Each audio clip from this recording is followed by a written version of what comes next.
এই পৃথিবী থাকার জায়গা নয়। কিয়ামতের সময় আল্লাহ তাআলা মালাকুল মাউতকে বলবেন সবার রূহ কবজ করে দেন, সবার, কেউ থাকবে না, সবার রূহ কবজ হয়ে যাবে।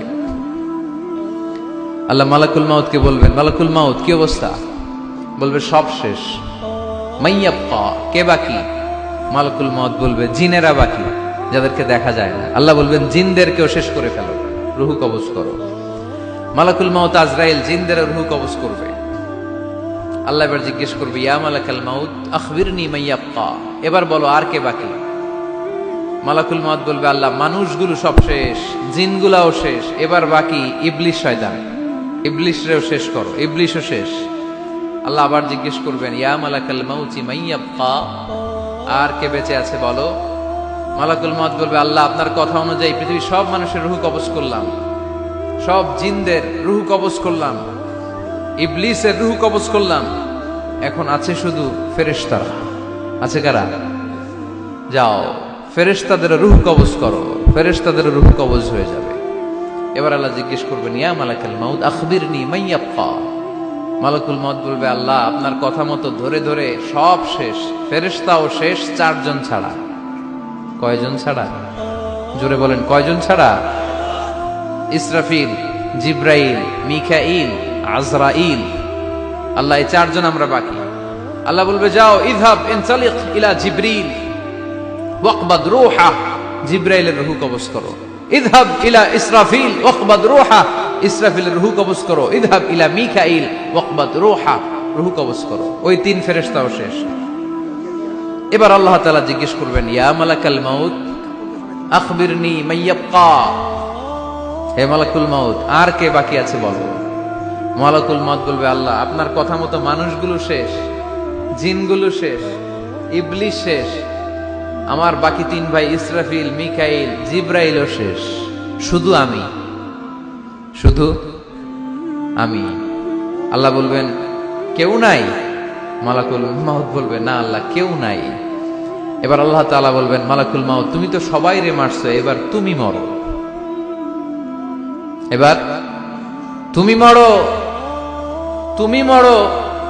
শোনার সাথে সাথে মালাকুল মাউতের কাঁপুনি ছুটে যাবে, খিঁচুনি এসে যাবে ভয়ে। আল্লাহ বলবেন, কাঁপুনি দিয়ে তো লাভ নাই, কারণ কুল্লু নাফসিন যায়িকাতুল। রাব্বুল আলামিন বলবেন, মালাকুল মাউত কেঁদো না, এটাই দুনিয়ার বিধান, আমি আল্লাহর দেয়া বিধান, এটাই, জন্মালেই মরতে হয়। যাও, জান্নাত জাহান্নামের মাঝখানে একটা জায়গা আছে, জায়গাটার নাম হলো আরাফ। এই আরাফের মধ্যখানে যে দাঁড়াও, ওখানে যে মালাকুল মাউত কাঁপতে থাকবে। মালাকুল মাউত বলবে, আল্লাহ সৃষ্টি শুরুতে যদি জানতাম, সৃষ্টি শুরুতে যদি জানতাম সবাইকে মৃত্যুদান করার পরে, রূহ কবজ করার পরে আমাকেও মরতে হবে, তাহলে এই কঠিন দায়িত্বের ব্যাপারে আপনার কাছে ক্ষমা চাইতাম। আজকে আমারও যে ভাগ্য বরণ করে নিতে হবে সৃষ্টির শুরুতে, আমি এটা কল্পনাই করতে পারিনি। আল্লাহ বলবেন, নো টক, মত, ইয়া মালাকাল মাউত মর, মরে যা, মত, মরে যাও। বলার সাথে সাথে মালাকুল মাউত এক বিকট চিৎকার হাঁকিয়ে মরে যাবে। মালাকুল মাউতের চিৎকারটা সেদিন এত ভয়ঙ্কর হবে, বিষ্ণু ঈসা ইসলাম বলেন, ওই চিৎকারের আওয়াজ যদি পৃথিবীর মানুষেরা কান দিয়ে শুনতে পেত, তাহলে কিয়ামত সংঘটিত হওয়ার জন্য আলাদা করে ইসরাফিলের সিঙ্গার প্রয়োজন হতো না।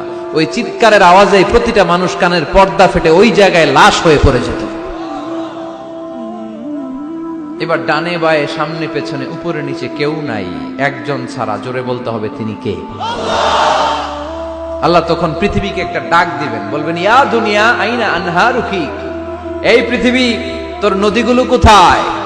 ইয়া দুনিয়া আইনা আশজারুকি, এই পৃথিবী তোর গাছগুলো কোথায়? বটতলা। ইয়া দুনিয়া আইনাল জিবাল, তোর বড় বড় মাউন্ট এভারেস্ট পাহাড়, আলাস্কা পর্বতমালা, আলপস পর্বতমালা, এগুলো কোথায়? তুর পাহাড় আজকে কোথায়? ইয়া দুনিয়া আইনাল মুলুক, রাজা বাদশারা কোথায়, যারা ক্ষমতার দাপটে পা জমিনে ফেলতে চাইতো না? আইনাল জাবাবেরা, অত্যাচারী স্বৈর শাসকগুলো আজকে কোথায়? কোথায় আজকে? কোনো আওয়াজ নাই। আল্লাহ তখন হুঙ্কার দিয়ে বলবেন, লিমানিল মুলকুল ইয়াউম, who belongs the kingdom today. Allah চিৎকার দিয়ে বলবেন, আজকে ক্ষমতা কার? আওয়াজ করে বলেন সেদিন ক্ষমতা কার?